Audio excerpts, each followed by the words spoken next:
क्या हाल चाल है 11th क्लास वालों? बढ़िया है, मन लगा के पढ़ रहे हो? कोई बात नहीं, 11th में तू लोग तो कहता है कि बाकी 11th पढ़ के क्या होगा, क्योंकि 12th में हम टॉपर बन जाएंगे। 11th पढ़ के क्या होगा, क्योंकि 12th में तुम्हें टॉपर बनना है। ऐसी बात नहीं है, 11th ज़रूर पढ़ना है। और आज क्या पढ़ने वाले थे हम लोग, बता दो फटाफट, जल्दी से बता दो क्या पढ़ने वाले थे। क्या? रदरफोर्ड का अल्फा स्कैटरिंग एक्सपेरिमेंट पढ़ना था। पिछले क्लास में हम लोग क्या पढ़े थे? थॉमसन का परमाणु मॉडल, यानी सबसे पहले एटम के मॉडल को किसने प्रस्तुत किया था? थॉमसन ने। थॉमसन बाबा ने एटम के मॉडल को प्रस्तुत किया था। उन्होंने क्या बताया था कि परमाणु गोलाकार होता है। थॉमसन का एटॉमिक मॉडल थोड़ा देख लेते हैं। थॉमसन महोदय ने सर्वप्रथम परमाणु का विस्तृत मॉडल प्रस्तुत किया। परमाणु का सबसे पहला और विस्तृत मॉडल कौन प्रस्तुत किया? थॉमसन महोदय ने। सबसे पहला एटॉमिक मॉडल किसने दिया? थॉमसन। बोल नहीं रहे हो? सबसे पहला एटॉमिक मॉडल किसने दिया? थॉमसन ने। क्लियर है?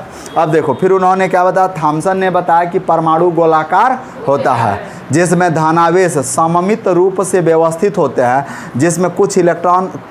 जिसमें इलेक्ट्रॉन कुछ स्थानों पर उपस्थित होते हैं। परमाणु गोलाकार होता है। परमाणु किसकी भांति? तरबूजा की भांति। किसकी भांति?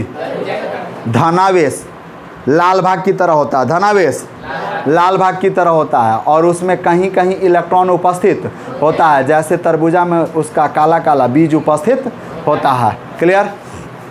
अगला, थॉमसन के इस परमाणु मॉडल को plum pudding model, raising pudding model या वाटरमेलन मॉडल भी कहा जाता है। थॉमसन के इस मॉडल को क्या कहा गया? Plum pudding model, watermelon model या रेजिन पुडिंग मॉडल कहा गया। क्लियर है ना? Any problem? अब देखोगे, जैसे थॉमसन बाबा ने बताया था कि परमाणु परमाणु तरबूजे की तरह गोलाकार होता है। ये परमाणु हो गया, एक परमाणु हो गया। अब इस परमाणु का जो लाल भाग है, इस परमाणु का जो लाल भाग है, देखोगे मेरे बाबू, सबसे पहले इस परमाणु का लाल भाग देखो तो सबसे पहले ये तो परमाणु बन नहीं पाया। चलो परमाणु बनाते हैं हम। परमाणु, ओए ये भी परमाणु नहीं है यार, ओए होए होए होए होए होए परमाणु। चलो तरबूजा बना लो। देखो ये हो गया। उन्होंने बताया कि परमाणु गोलाकार होता है। परमाणु गोलाकार होता है। किसकी भांति गोलाकार होता है भाई? तरबूजा की भांति गोलाकार होता है। किसकी भांति गोलाकार होता है? तरबूजा की भांति। देखो ये तरबूजा बन गया। क्या बन गया? धनावेश तरबूजा में, यानी लाल भाग। धनावेश को उन्होंने किससे तुलना करी थी? लाल भाग से। किससे तुलना करी थी? और लाल भाग परमाणु में सर्वत्र व्याप्त होता है। सर्वत्र व्याप्त होता है। छिलके के ऊपर हरा भाग हटाओ तो बाकी सब लाल भाग ही होता है, जिसको हम लोग खाते हैं। तो ये लाल भाग यानी परमाणु का क्या कहलाया बाबू? धनावेश कहलाया। क्या कहलाया? धनावेश कहलाया। और इस धनावेश में इलेक्ट्रॉन कहीं कहीं उपस्थित है। इलेक्ट्रॉन कहीं कहीं उपस्थित है। यदा कदा कहीं कहीं, यदा कदा कहीं कहीं उपस्थित था। अब तो समझ में आ रहा है ना? कहीं कहीं इलेक्ट्रॉन उपस्थित था। ये कौन बताया? थॉमसन महोदय ने। कि परमाणु में धनावेश भाग तरबूजे की लाल भाग की तरह सर्वत्र व्याप्त होता है। उस लाल भाग में कहीं कहीं कुछ स्थानों पर इलेक्ट्रॉन उपस्थित होता है। अर्थात देख लो, पहली कमी इनकी क्या निकल कर आ गई?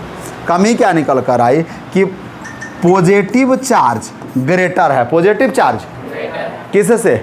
निगेटिव चार्ज से। इलेक्ट्रॉन निगेटिव होता है ना, तो इलेक्ट्रॉन कुछ भाग में होगा और पॉजिटिव चार्ज अधिक होगा, यानी धनावेश अधिक होगा, ऋणावेश कम होगा। परमाणु की कल्पना नहीं की जा सकती है, क्योंकि परमाणु विद्युता उदासीन होते हैं, और यहाँ पॉजिटिव चार्ज अधिक है, निगेटिव चार्ज कम है। आगे बढ़ते हैं मेरे बाबू। तो आगे एक चीज़ मिला। क्या मिला?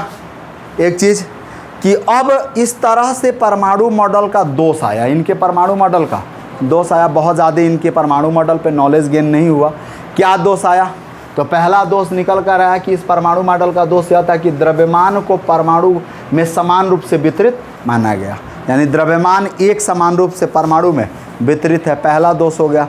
दूसरा दोष क्या है कि यह एक स्थैतिक मॉडल है, इलेक्ट्रॉन की गतिशीलता के बारे में कोई जानकारी नहीं देता है। इलेक्ट्रॉन की गतिशीलता के बारे में कोई जानकारी नहीं देता है। गतिशीलता का मतलब इलेक्ट्रॉन का मूवमेंट, इलेक्ट्रॉन कैसे गति करता है, नहीं करता है, इलेक्ट्रॉन स्थिर रहता है, नहीं रहता है, क्या करता है, इलेक्ट्रॉन के बारे में यह मॉडल कोई जानकारी नहीं देता है। तीसरा दोष यह था कि इसमें नाभिक होता है, नहीं होता है, परमाणु का केंद्र बिंदु है नहीं है, कुछ भी जानकारी नहीं। केवल धनावेश भाग होता है, तो कहाँ होता है, तो इन्होंने कह दिया सब भागों में होता है। ऋणावेश होता है तो कहीं कहीं उपस्थित होता है, बाकी और कोई नॉलेज इन्होंने नहीं दिया। और यह मॉडल परमाणु के अस्थायित्व की भी व्याख्या नहीं करता है, अस्थायित्व की व्याख्या नहीं करता है भाई, नहीं समझाता है कि परमाणु स्टेबल है तो कब तक है, नहीं है तो कब तक नहीं है। यह मॉडल परमाणु के अस्थायित्व की व्याख्या नहीं करता है, तो इसलिए इस मॉडल को फ्लॉप कर दिया गया। लेकिन आज का हम लोगों का टॉपिक क्या होगा, रदरफोर्ड का अल्फा स्कैटरिंग एक्सपेरिमेंट, या इसी को अल्फा प्रकीर्णन प्रयोग भी कहते हैं। अपने अगले टॉपिक की तरफ मूव करते हैं। इधर जिनका छूटा होगा वो लिख लेंगे, पिछले क्लास में है वीडियो में, पिछले वीडियो में आप इस लेक्चर को देख सकते हैं बाबू लोग। चलिए आगे बढ़ें हम लोग। हाँ चलिए, जिन लोगों को पिछला वीडियो नहीं मिला है, इस वीडियो में उसका लिंक डाल दिया जाएगा, ग्रुप डिस्क्रिप्शन में लिंक प्रोवाइड कर दिया जाएगा, आप लोग वीडियो देख सकते हैं। लेकिन एक चीज़ आपसे रिक्वेस्ट है यार, चैनल को सब्सक्राइब नहीं कर रहे हो, सब्सक्राइब करो, वीडियो को लाइक करना भूल जा रहे हो। क्या जाता है यार, एक अंगूठा तो दबाना है उस पर, क्या जाता है, कौन सा आपका मेहनताना लग रहा है। बस रेड जो दिख रहा है सब्सक्राइब, उसको कर दीजिए, उसको ब्लैक कर दीजिए, छुट्टा छोड़ दीजिए, सब्सक्राइब कर दीजिए उसको। चलिए आगे बढ़े हम लोग। अब सुनो, अब भाई अल्फा स्कैटरिंग एक्सपेरिमेंट बहुत मोस्ट इंपॉर्टेंट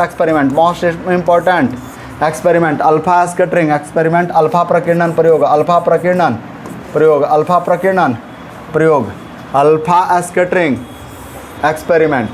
अब देखिए अल्फा स्कैटरिंग एक्सपेरिमेंट क्या है, अल्फा प्रकीर्णन प्रयोग क्या है। तो रदरफोर्ड ने अल्फा प्रकीर्णन प्रयोग किया। कौन किया? अपने विद्यार्थियों के साथ, उनके दो विद्यार्थी थे, चेला चपाटी मान लीजिए। रदरफोर्ड साहब का दो चेला था, नाम क्या था, हैंस गीगर और अर्नेस्ट मार्सडेन। रदरफोर्ड ने अपने दोनों चेलवा के साथ क्या किया, एक्सपेरिमेंट किया। क्या एक्सपेरिमेंट किया, किस लिए किया, तो परमाणु की संरचना को जानने के लिए उन लोगों ने एक्सपेरिमेंट किया कि परमाणु होता कैसे है। जैसे टॉमसन बाबा बता के गए थे कि परमाणु गोल होता है, लेकिन रदरफोर्ड बाबा और उनके चेलवा को आत्मा की शांति नहीं मिली, कैसे मान ले कि परमाणु गोले होता है। क्योंकि टॉमसन बाबा तो कुछ बताए नहीं थे, कहानी बताए थे ना कि टॉमसन बाबा आए थे इंडिया भ्रमण पे।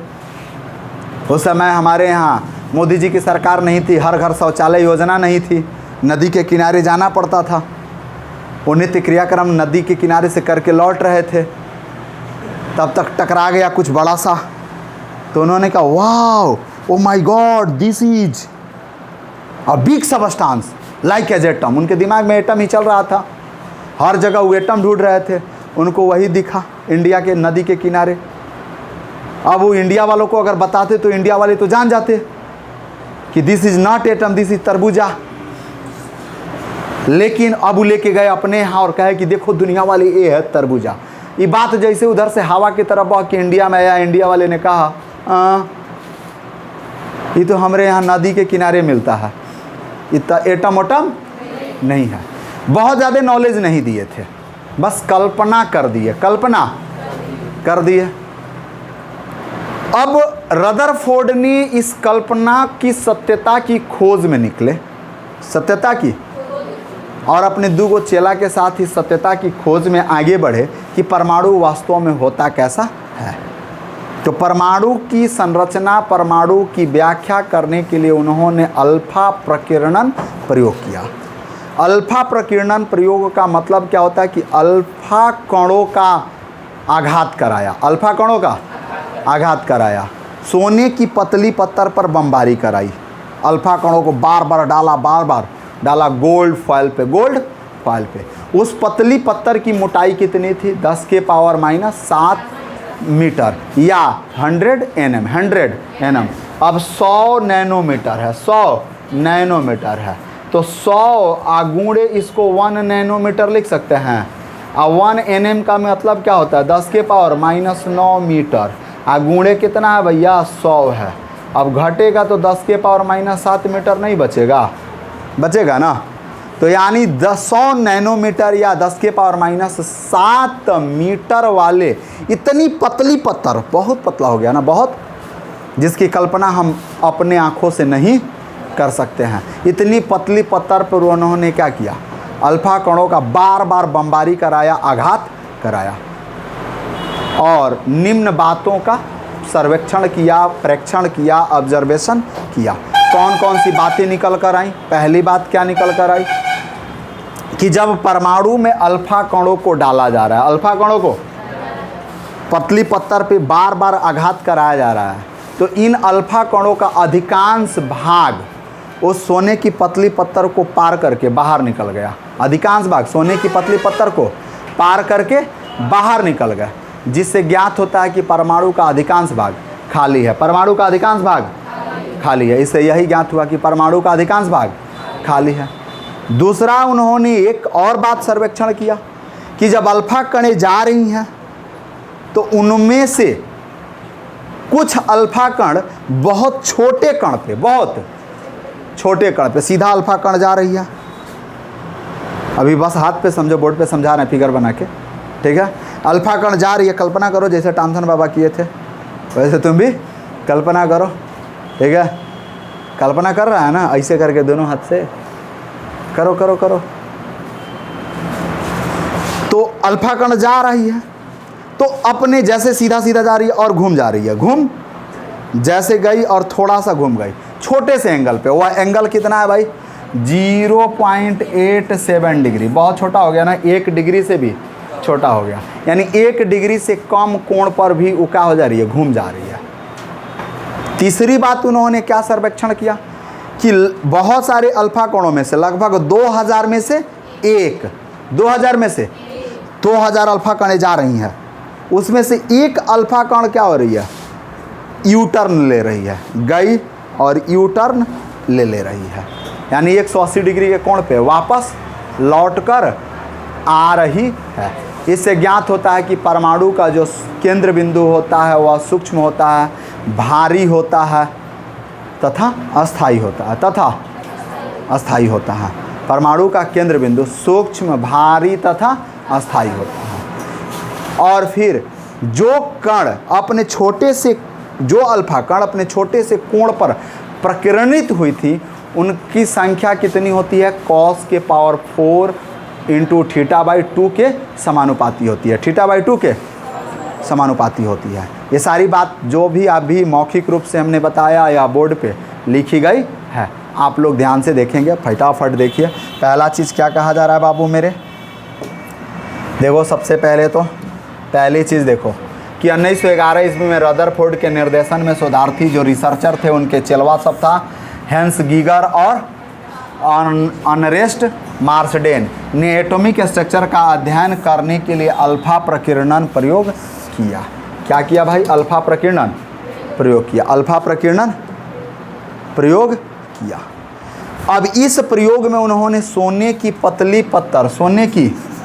पतली पत्थर की मोटाई कितनी है भाई? 100 nm, और में इसी को क्या लिखा गया? 10 के पावर -7 मीटर, 10 के पावर -7 मीटर पर अल्फा कणों का आघात कराया, अल्फा कणों का, और निम्न बातों का सर्वेक्षण किया। निम्न बातों का क्या क्या ऑब्जर्वेशन किया उन्होंने? ऑब्जर्व्ड किया। क्या किया? ऑब्जर्व्ड किया। क्या किया भाई? ऑब्जर्व्ड किया। क्या ऑब्जर्व किया उन्होंने? तो पहली चीज़ की अधिकांश अल्फा कण सोने की पतली पत्थर को पार कर बाहर निकल जाती हैं, जिससे ज्ञात होता है कि परमाणु का अधिकांश भाग खाली है।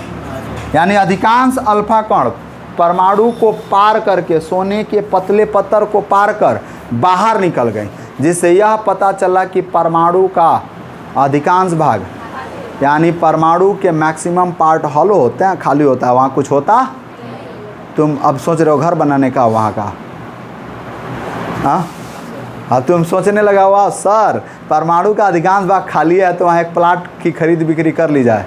अच्छी है, कल्पना करो वहाँ तक पहुँचोगे। फिर अब देखो, फिर कुछ अल्फा कण अपने मूल पथ से, मूल पथ जिस रास्ते से वो जा रहा है घूम गया।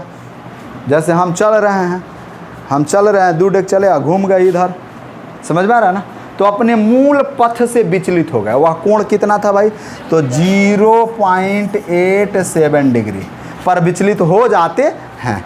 अगला उन्होंने देखा कि कुछ अल्फा कण लगभग 20,000 में से एक, पहले 2,000 बोले थे, 20,000 में से एक, 20,000 में से एक अपने पथ पर यू टर्न लेकर वापस आ गया। यू टर्न लेकर वापस आ गया, यू टर्न पर वापस आया, वापस लौट आते हैं, जिससे स्पष्ट होता है कि परमाणु का केंद्र बिंदु सूक्ष्म होता है, भारी होता है तथा धनावेशित होता है।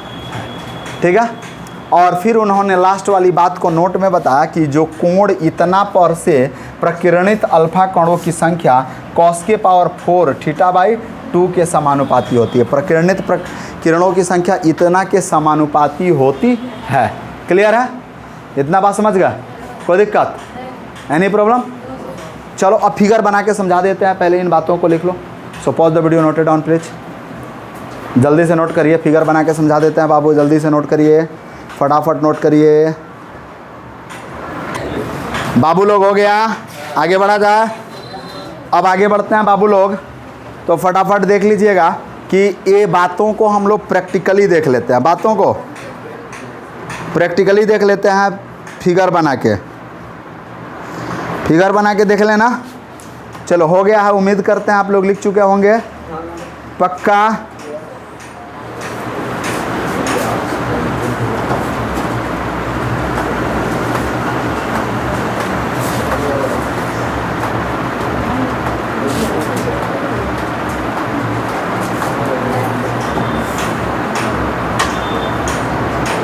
चलिए अब लिखना शुरू, फिगर बना दें हम लोग। तो फिगर क्या बनाएंगे? सबसे पहले तो परमाणु बनाएंगे। क्या बनाएंगे भाई? परमाणु। और परमाणु गोलाकार होता है ना, ये कौन बताया था? कौन बताया था? थॉमसन बाबा ने। कौन बताया? थॉमसन बाबा। चलो ये परमाणु गोलाकार होता है, तो पहले परमाणु बना लो। क्या बना लो भाई? परमाणु। परमाणु बनाओ, परमाणु बनाओ। क्या बनाओ? तो परमाणु तो बड़ा गड़बड़ बन गया। परमाणु, अच्छा चलो परमाणु, वाइट ही कर देते हैं परमाणु को।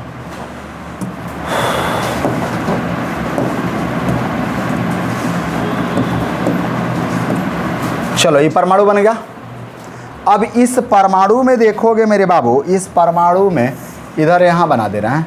अब जैसे हमने क्या किया कि अल्फा कणों का आघात कराया, अल्फा कणों का आघात कराया, तो अल्फा कणों का आघात हो रहा है, तो अल्फा कण पार कर जा रही है इसको। अल्फा कण पार कर गई, दूसरी अल्फा कण पार कर गई, तीसरी अल्फा कण इसको पार कर गई, चौथी अल्फा कण इसको पार कर गई, पांचवी अल्फा कण इसको पार कर गई, छठी अल्फा कण, बहुत सारी अल्फा कण, अब गिन नहीं पाएंगे हम, गिन नहीं पाएंगे। तुम लोग गिन लो अगर गिन सकते हो तो, तुम लोग गिन लो, गिन सकते हो तो हो गया। अब हम नहीं गिन पाएंगे, ए अल्फा कण है। अब सुनो, इनमें से कुछ ऐसे अल्फा कण थे जो छोटे से कोण पर विचलित हो गए, छोटे से कोण पर विचलित हो गए, छोटे से कोण पर विचलित हो गए। कुछ ऐसे अल्फा कण थे जो छोटे से कोण पर विचलित हो गए, विचलित हो गए। कोण का मान कितना था भाई? 0.8, यानी यहाँ जो कोण का विचलन कोण है, विचलन कोण का मान कितना है? 0.87 डिग्री। 0 पॉइंट यानी ये थीटा बराबर है, कितना बराबर है भाई? थीटा बराबर है। अब सुनोगे बाबू, एक चीज़ दिखाई दिया, कि ये अल्फा कण सुन रहे भैया, बातें कम कर, ये जाने वाली किरणें हैं, जाने वाली किरणें हैं, ये जाने वाली किरणें हैं, समझ में आ रहा ना। ये विचलित हो गई है, ये विचलित हो गई, ये आगे निकल गई, ये आगे निकल गई, ये विचलित हो गई। अब तो समझ में आ रहा ना, कोई दिक्कत। लेकिन कुछ किरणें गई, कुछ किरणें गई, और गई तो मेरे बाबू जरा ध्यान देना कि गई और अपनी 180 डिग्री के कोण पर वापस चली आई। ये गई और ये वापस आई, इधर जा रही है, इधर इधर जा रही है, इधर आ रही है। तो इससे ज्ञात हुआ कि परमाणु का जो केंद्र बिंदु है वह केंद्र बिंदु सूक्ष्म है। सूक्ष्म का मतलब छोटा है। परमाणु का केंद्र बिंदु सूक्ष्म यानी छोटा है। परमाणु का केंद्र बिंदु सूक्ष्म यानी छोटा है। क्लियर है ना। इसको परमाणु का क्या बोला गया भाई? नाभिक बोला गया। परमाणु का नाभिक बोला गया। इसे परमाणु का क्या कहा गया भाई? नाभिक कहा गया। क्या कहा गया? नाभिक कहा गया। परमाणु का नाभिक। नाभिक को क्या कहते हैं भाई? न्यूक्लियस। क्या कहते हैं?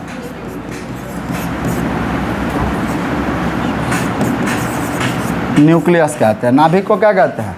न्यूक्लियस। अब सुनोगे भाई, ये प्रकिरणित विक्षेपित कण है। इधर कौन सा किरण है भाई? विक्षेपित किरण। इसको क्या कहोगे? विक्षेपित किरण या प्रकिरणित किरण। प्रकिरणित किरण या विक्षेपित किरण। और में इसी को क्या कहोगे? विक्षेपित किरण कहोगे। कौन सा किरण कहोगे? विक्षेपित किरण कहोगे। इतनी बात समझ में आ रही है? इधर भी वही किरणें हैं, विक्षेपित किरणें। कौन सी किरणें हैं? विक्षेपित किरणें। विक्षेपित किरणें हैं। क्लियर है। और इसको क्या कहोगे भाई? इधर को क्या कहोगे? Alpha particle. क्या कहोगे? अल्फा कण। या और में इसी को हीलियम प्लस प्लस कण। हीलियम प्लस प्लस कण कहोगे। अल्फा पार्टिकल जिसको इंग्लिश में लिखते हो अल्फा पार्टिकल्स लिखते हो। लिखते हो कि नहीं लिखते हो? अल्फा पार्टिकल्स लिखते हो। अब देखो भाई, एंगल का मान कितना था पहले ही बता दिए हैं। एंगल का मान कितना था भाई? यानी यहाँ एंगल का मान कितना हो गया? एंगल थीटा बराबर कितना था? 0.87। अब सुनोगे मेरे बाबू, अब सुनो।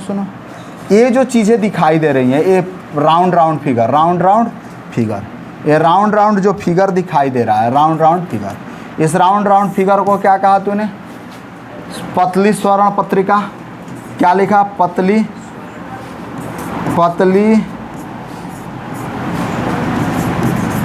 स्वर्ण पत्रिका। पतली स्वर्ण पत्रिका। यानी इसको क्या लिखेंगे भाई? थीन गोल्ड फॉयल। थीन गोल्ड फॉयल कहोगे। क्या कहोगे? थीन गोल्ड फॉयल। और इसकी मोटाई कितनी है भाई?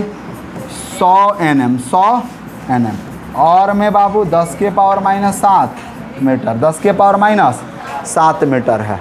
क्लियर है कि नहीं क्लियर है? इतना बात समझ में आ रहा? ये अल्फा प्रकीर्णन प्रयोग रहा किनका भाई? रदरफोर्ड का। सोने की पतली पत्थर पर आघात कराया। किरणों को आघात कराने के बाद क्या बताया उन्होंने?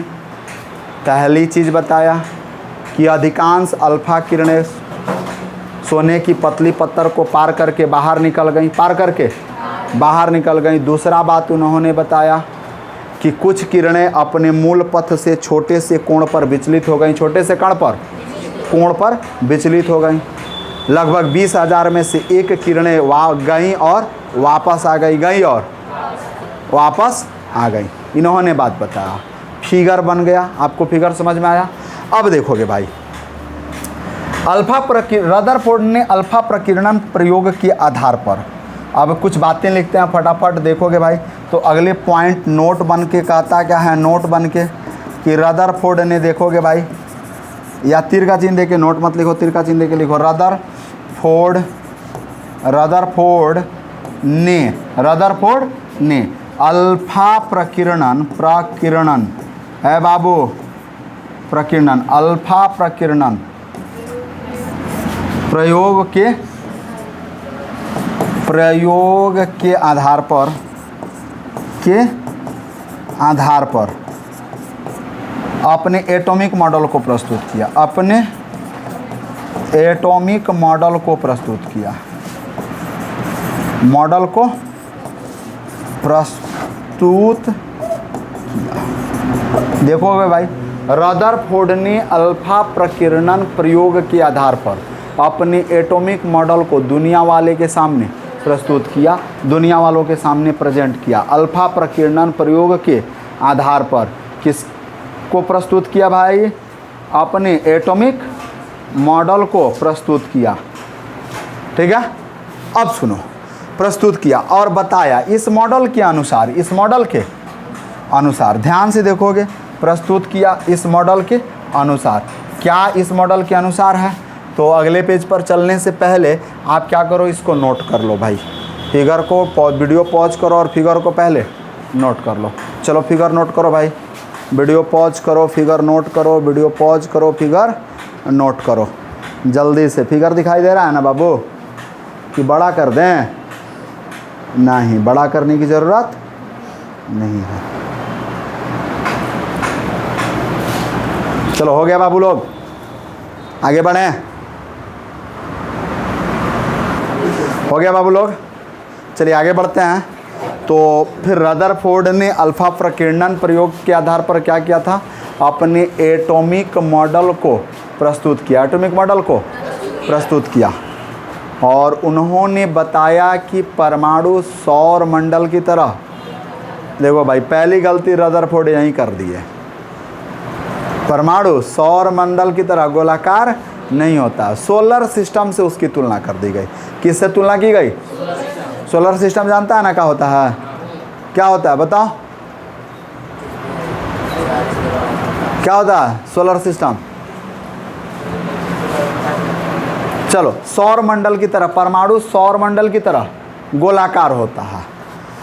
अब इन्होंने करा और उन्होंने फिर बताया कि जब सौर मंडल की तरह गोलाकार होता है तो इसके दो भाग होते हैं। इसके कितने भाग होते हैं? दो भाग होते हैं, एक न्यूक्लियर पार्ट, दूसरा एक्स्ट्रा न्यूक्लियर पार्ट। एक न्यूक्लियर पार्ट और दूसरा एक्स्ट्रा न्यूक्लियर पार्ट, यानी बाह्य नाभिकीय भाग और नाभिकीय भाग, नाभिकीय भाग और बाह्य नाभिकीय भाग, नाभिकीय भाग और बाह्य नाभिकीय भाग। परमाणु के कितने भाग हो गए? दो। पहला नाभिकीय भाग यानी नाभिक के अंदर वाला भाग, नाभिक के यानी इसके अंदर वाला भाग, ये नाभिक है तो इसके नाभिक के अंदर वाला भाग, इसको न्यूक्लियन कहा जाता है। क्या कहा जाता है? न्यूक्लियन, न्यूक्लियन, क्लियर है ना? न्यूक्लियंस कहा जाता है। क्या कहा जाता है?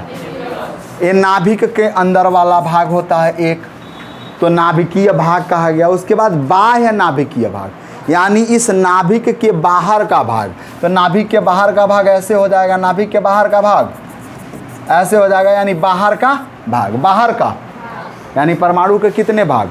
दो भाग, एक नाभिक के अंदर और एक नाभिक के बाहर, नाभिक के बाहर। इतनी बात समझ में आ गई? कोई दिक्कत?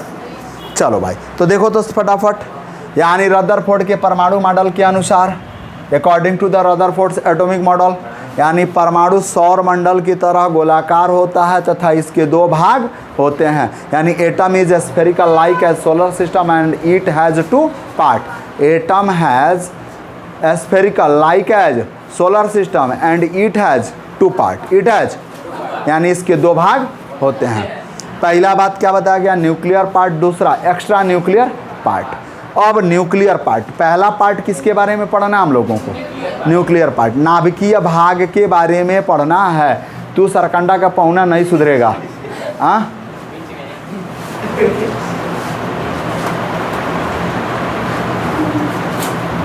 सरकंडा का पौना तू सुधरेगा नहीं रे, चट्टा कहीं का। एको थापड़ा का है तू क्यों क्या हंस रहा है रे? आगे देखो, यानी परमाणु का नाभिकीय भाग। पहला पार्ट क्या पढ़ना है भाई? नाभिकीय भाग।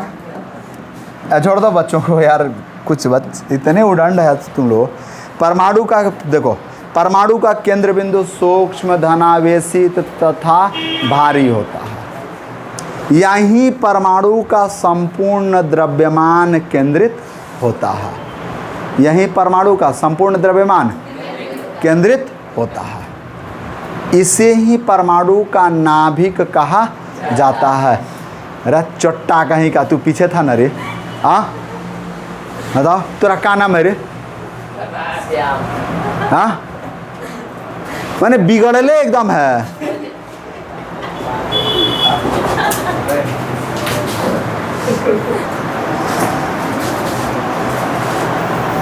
चलो आगे बढ़े हम लोग।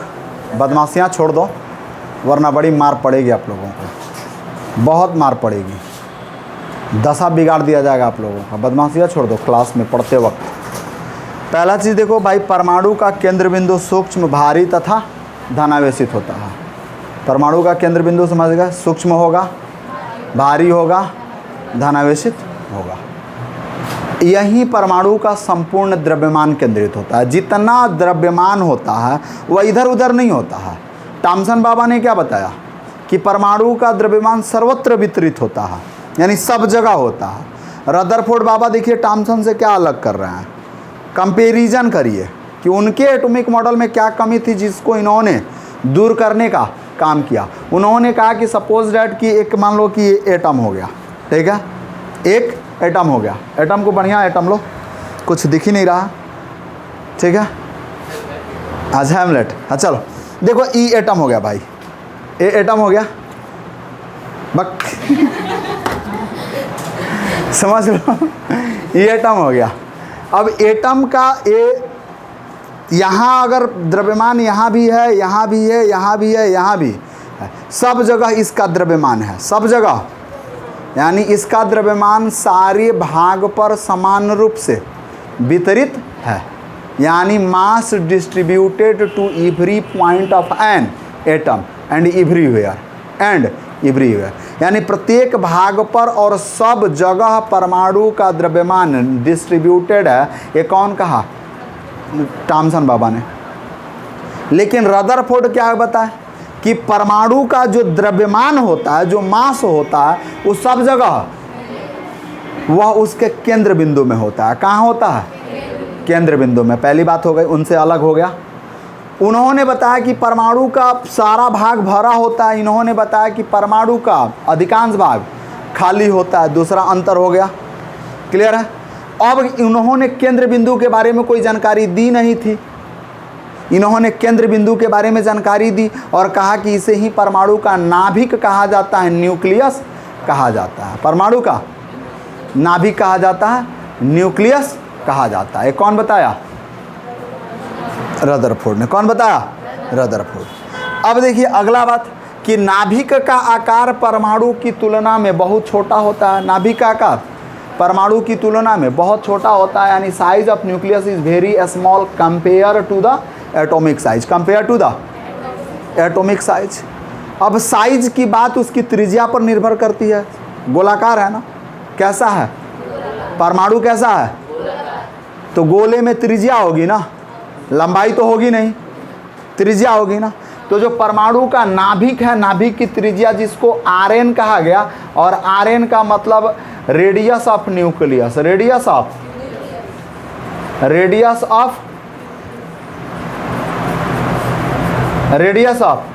न्यूक्लियस। Rn को क्या कहा गया? रेडियस ऑफ न्यूक्लियस कहा गया। अब इसका मान कितना होता है? 10 के पावर माइनस 10 मीटर, 10 के पावर माइनस 10 मीटर। दूसरा देखो Ra, तो Ra को क्या कहा गया भाई? Radius of atom, radius of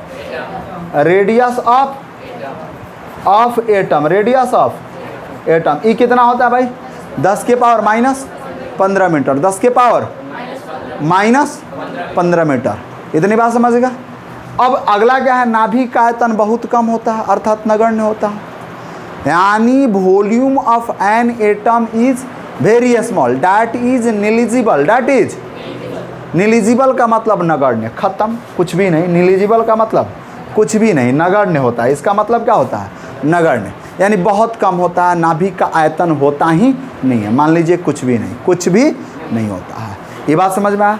परमाणु सौरमंडल की तरह गोलाकार होता है, इसके दो भाग होते हैं। पहला क्या होता है, नाभिकीय भाग, दूसरा क्या होता है, बाह्य नाभिकीय भाग। अब नाभिकीय भाग में आते हैं तो कहता है कि परमाणु का सूक्ष्म बिंदु, परमाणु का केंद्र बिंदु सूक्ष्म, भारी तथा धनावेशित होता है। परमाणु का संपूर्ण द्रव्यमान यहीं केंद्रित होता है, इसे ही परमाणु का नाभिक कहा जाता है। दूसरा, नाभिक का आकार परमाणु की तुलना में बहुत कम होता है, बहुत कम होता है, यानी size of nucleus is smaller than compare to atom. दूसरा, आर ए का मान कितना होता है, 10 के पावर माइनस 15 मीटर होता है। आर एन का मान कितना होता है, 10 के पावर माइनस 10 मीटर होता है। फिर बोला गया कि नाभिक का आयतन बहुत कम होता है, अर्थात नगण्य होता है। Volume of the nucleus is very small, that is negligible. इतनी बात समझ गया, कोई दिक्कत? यानी the centre point of an atom is very small, centre point of an atom is very small, heaviest and positively charged from where total mass of an atom, जहाँ पूरा उसका द्रव्यमान होता है। It is called the nucleus of an atom. Clear? Any problem? अब आगे बढ़ते हैं मेरे बाबू, आगे बढ़ते हैं। इसको लिख चुके हैं लोग? हाँ, चलिए पहले वीडियो पॉज करिए और लिख लीजिए फटाक से, जल्दी से लिख लीजिए भाई लोग, फटाफट लिखिए, फटाफट फटाफट। हो गया? चलिए आगे बढ़ते हैं मेरे बाबू, आगे बढ़ते हैं। तो अब आगे बढ़ते हैं तो एक बात मिलती है, क्या मिलती है भाई, कि सबसे पहले देखते हैं कि नाभिक का आयतन बहुत कम होता है। तो अगर हम बात करें वी ए की और वी एन की, तो वी एन को क्या कहेंगे, बोलिए बोलिए? यानी volume of atom, volume of atom यानी परमाणु का आयतन, परमाणु का आयतन, परमाणु का आयतन। और ये होता है 10 के पावर माइनस 39 सेंटीमीटर क्यूब, 10 के पावर माइनस 39 सेंटीमीटर क्यूब। और अब देखेंगे वॉल्यूम ऑफ न्यूक्लियस, तो इसका वॉल्यूम देखेंगे तो volume of nucleus, volume of nucleus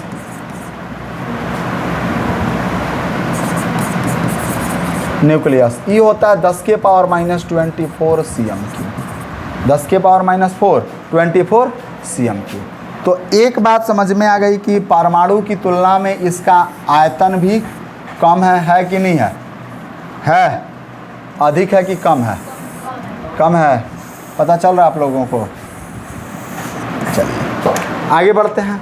अब देखो तो, अब स्पेशल नोट देख लो भाई, कुछ स्पेशल नोट में बातें आ जाती हैं। पहली बात क्या आती है कि नाभिक की त्रिज्या, नाभिक की त्रिज्या उसके द्रव्यमान के समानुपाती होती है। कैसे समानुपाती होती है, इस बात को हम लोग देखते हैं। तो सबसे पहले आप क्या कर लो, इसको नोट करो, चलो फटाफट और मेरे साथ लिखते चलो। देखो तो नाभिक की त्रिज्या, नाभिक की त्रिज्या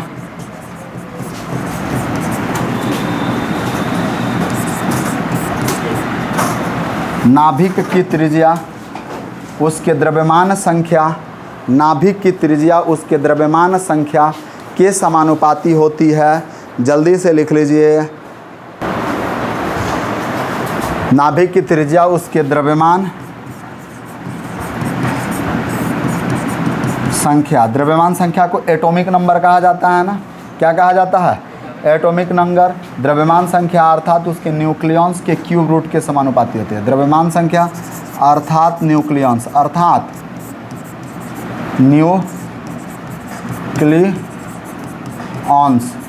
न्यूक्लियॉन्स के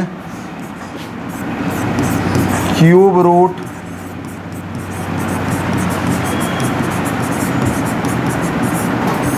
के समानुपाती होता है।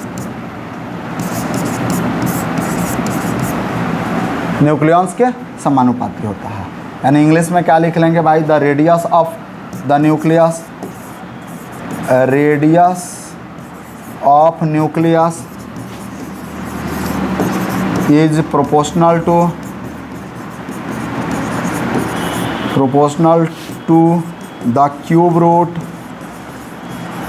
Root of its mass number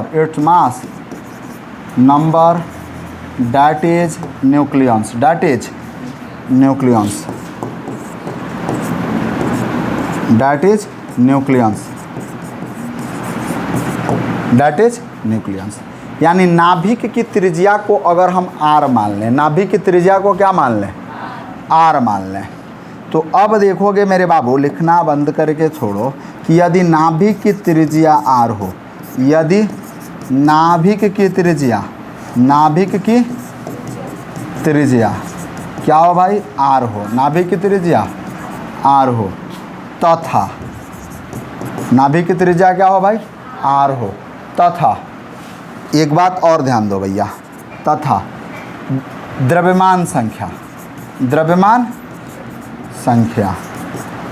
नाभिक की त्रिज्या r तथा द्रव्यमान संख्या, तथा रहने देते हैं, हो को हटा के इनको बगल में लेके आते हैं इसके, और तब यहाँ लड़ाई बहुत जम के होगी।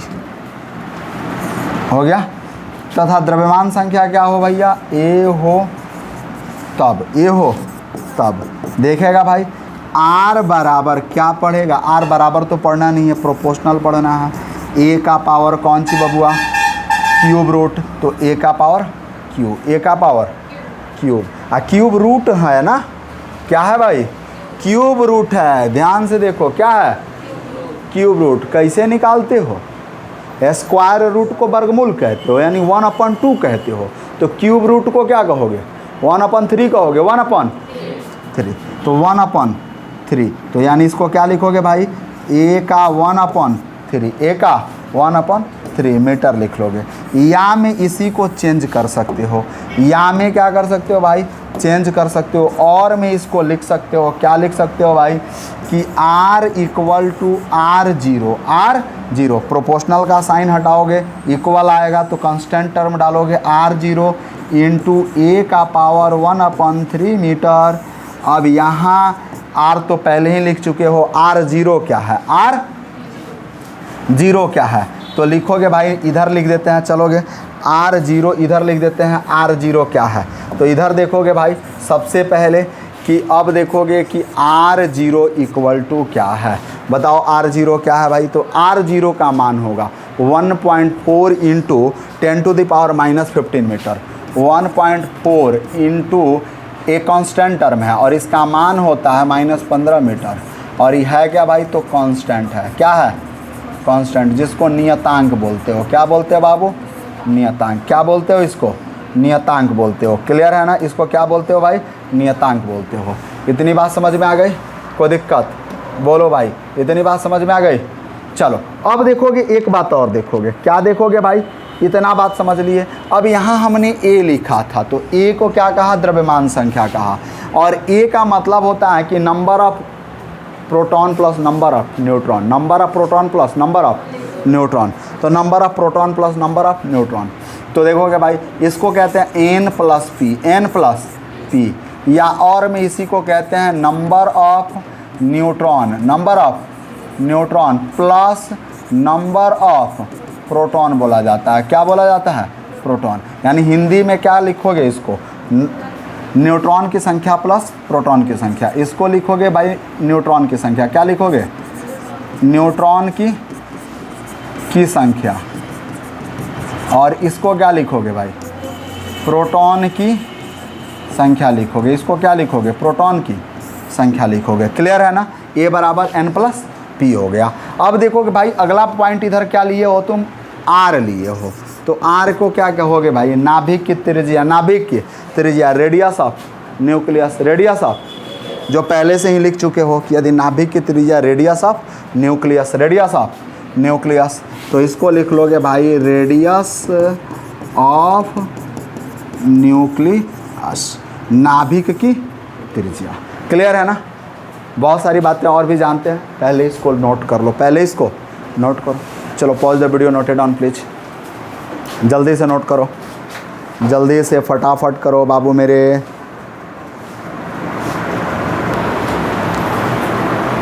चलिए हो गया बाबू लोग इतना, आगे बढ़ा जाए।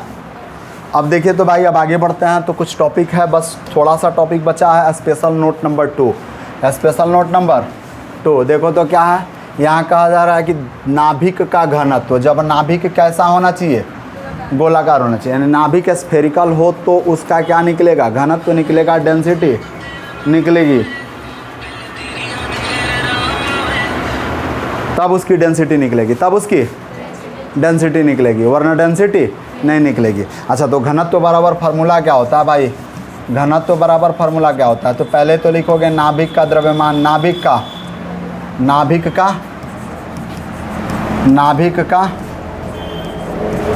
द्रव्यमान लिखोगे, द्रव्यमान अपॉन क्या लिखोगे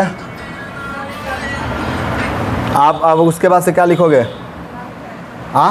नाभिक का आयतन लिखोगे, क्या लिखोगे भाई, नाभिक का आयतन लिखोगे, नाभिक का आयतन लिखोगे। अच्छा, घनत्व को इंग्लिश में डेंसिटी कहते हो ना, क्या कहते हो भाई, डेंसिटी कहते हो। अच्छा, नाभिक का द्रव्यमान क्या लिखोगे, मास ऑफ न्यूक्लियस अपन क्या लिखोगे, वॉल्यूम ऑफ न्यूक्लियस लिख लोगे ना कि नहीं लिखोगे। चलो, अब इसको डी से डिनोट कर लिया जाए, किससे डिनोट किया जाए, डी से। तो इधर क्या करोगे, यानी मास को m और किसका, न्यूक्लियस का, तो n, नाभिक का आयतन तो Vn, इसके पहले डिनोट करके आए हो ना, Vn करके आए हो कि नहीं करके आए हो, देखो Vn वॉल्यूम ऑफ न्यूक्लियस, यानी नाभिक का आयतन, नाभिक का आयतन करके आए हो कि नहीं करके आए हो। तो अब अगले पेज में हम लोग यही देखने वाले हैं कि Vn। अब देखो Mn का मान क्या है, तो इन दोनों का वैल्यू जो निकल कर आता है ना, वो 10⁻⁻15। उसके बाद से देखोगे पर kg पर मीटर क्यूब, kg पर मीटर क्यूब, kg पर मीटर क्यूब। और में इसको क्या लिख सकते हो भाई, इस मान को और में लिख सकते हो, d बराबर Vn equal to 10⁻⁻15 kg metre cube, minus में भी लिखा जा सकता है। क्लियर है ना, एनी प्रॉब्लम। अब यहाँ से एक बात पता चल गया कि ए मान तो मिला है बाबू कितना, 10⁻⁻15, 10⁻⁻15। तो अब डी का मान हो गया, तो mn का मान क्या होगा, मास ऑफ न्यूक्लियस क्या होगा, मास ऑफ न्यूक्लियस। Vn का मान पहले से पढ़कर आए हो, Vn का मान पहले से पढ़कर आए हो, तो थोड़ा सा अपने ब्रेन को चलाओ। अगर आपने देखा कि d बराबर mn/Vn है और d का मान कितना निकाल लिया बाबू, 10⁻⁻15 kg मीटर क्यूब पर मीटर क्यूब। mn Vn का मान इसके पहले लिख कर आया है, कितना लिख कर आया है देखते बाबू, 10⁻24 cm लिखा है ना। अच्छा, cm³ को मीटर क्यूब में बदलना है, cm³ को किस में बदलना है, तो मीटर क्यूब में बदलेंगे ना। अब mn का मान निकालेंगे, तो mn इक्वल टू क्या होगा, 10⁻⁻15 kg मीटर क्यूब आगुणे 10⁻⁻24 cm³। अब इसको चेंज करो, इसको किस में बदलो भाई, मीटर क्यूब में बदलो, किस में बदलो, मीटर क्यूब में बदलो। और फिर जब गुणा करोगे तो mn का मान निकलेगा ना कि नहीं निकलेगा, निकलेगा। कितना निकलेगा भाई, ये काम कहाँ करना, आप कहाँ करोगे, HW में करोगे कि नहीं करोगे, पक्का करोगे, करोगे नहीं करोगे, बताओ, करोगे ना, पक्का बोलो, कोई दिक्कत। तो इतनी सारी जानकारियाँ जो लिए हो, ये सभी जानकारियाँ परमाणु के नाभिकीय भाग से रिलेटेड थी, परमाणु के। क्लियर है, कोई दिक्कत। अच्छा, पहले इसको नोट कर लो भाई, तब बात करते हैं। हो गया नोट, आगे बढ़े। चलो, अब ये सभी जानकारियाँ किससे रिलेटेड थी, परमाणु के नाभिकीय भाग यानी न्यूक्लियर पार्ट से थी। अब हमें पढ़ना है परमाणु का बाह्य नाभिकीय भाग, परमाणु का बाह्य नाभिकीय भाग, जहाँ इलेक्ट्रॉन उपस्थित होगा, इलेक्ट्रॉन क्लाउड्स कहा जाएगा।